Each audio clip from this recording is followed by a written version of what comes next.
गांव के बाहर एक पुरानी हवेली थी जिसे लोग शापित हवेली कहते थे।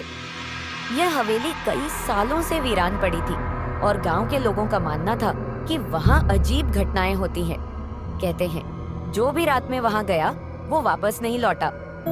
रवि, आदित्य, नेहा और समीर ये 4 दोस्त हॉरर स्टोरीज में बहुत दिलचस्पी रखते थे।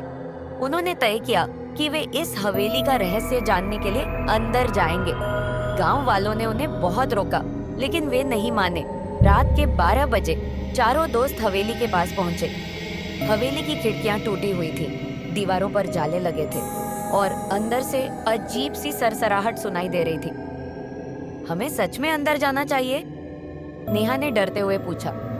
डरने की जरूरत नहीं है, हम बस थोड़ी देर देखेंगे और वापस आ जाएंगे, आदित्य ने कहा। चारों ने मोबाइल की फ्लैशलाइट जलाई और अंदर कदम रखा। जैसे ही उन्होंने दरवाजा पार किया, अचानक तेज हवा चलने लगी और दरवाजा अपने आप जोर से बंद हो गया।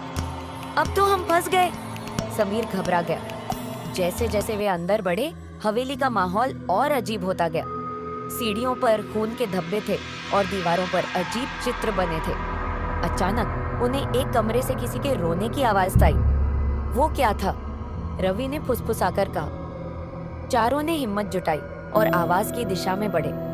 कमरा खोलते ही उन्होंने देखा कि वहां एक पुरानी कुर्सी थी और उसके सामने एक सफेद कपड़ों में लिपटी परछाई बैठी थी। कौन हो तुम? नेहा ने कांपते हुए पूछा। परछाई धीरे धीरे खड़ी हुई और बोली, तुम्हें यहाँ नहीं आना चाहिए था। चारों के शरीर में सिहरन दौड़ गई। परछाई ने आगे बढ़कर कहा, मैं इस हवेली की मालकिन रानी सुलेखा हूँ। मुझे मेरे ही परिवार ने धोखा दिया और इस हवेली में मार दिया। मेरी आत्मा यहाँ फंसी हुई है, तो हम तुम्हारी मदद कैसे कर सकते हैं? आदित्य ने हिम्मत दिखाते हुए पूछा। मेरी आत्मा को मुक्ति चाहिए। मेरी अधूरी इच्छा थी कि मेरा अंतिम संस्कार विधि पूर्वक हो, लेकिन मेरे शरीर को हवेली के तहखाने में छिपा दिया गया। उसे ढूंढकर गंगा में प्रवाहित कर दो, तभी मुझे शांति मिलेगी। चारों दोस्तों ने तहखाने की खोज शुरू की। हवेली के नीचे एक सीक्रेट दरवाजा मिला, जिसे खोलते ही अंधेरा और ठंडी हवा महसूस हुई। वहाँ एक पुराना संदूक रखा था। जैसे ही रवि ने संदूक खोला, एक भयानक चीख हवेली में गूंज उठी। अंदर एक कंकाल पड़ा था, जिसके पास कुछ पुराने गहने और कपड़े थे। शायद यही रानी सुलेखा का शव है, समीर ने कहा। चारों ने उस कंकाल को एक कपड़े में लपेटा और गंगा नदी की ओर निकल पड़े। रात के 3 बजे वे गंगा किनारे पहुंचे।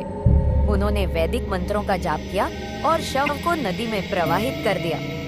जैसे ही शव पानी में समाया, हवेली की आत्मा का चेहरा चमक उठा और वह मुस्कुराई।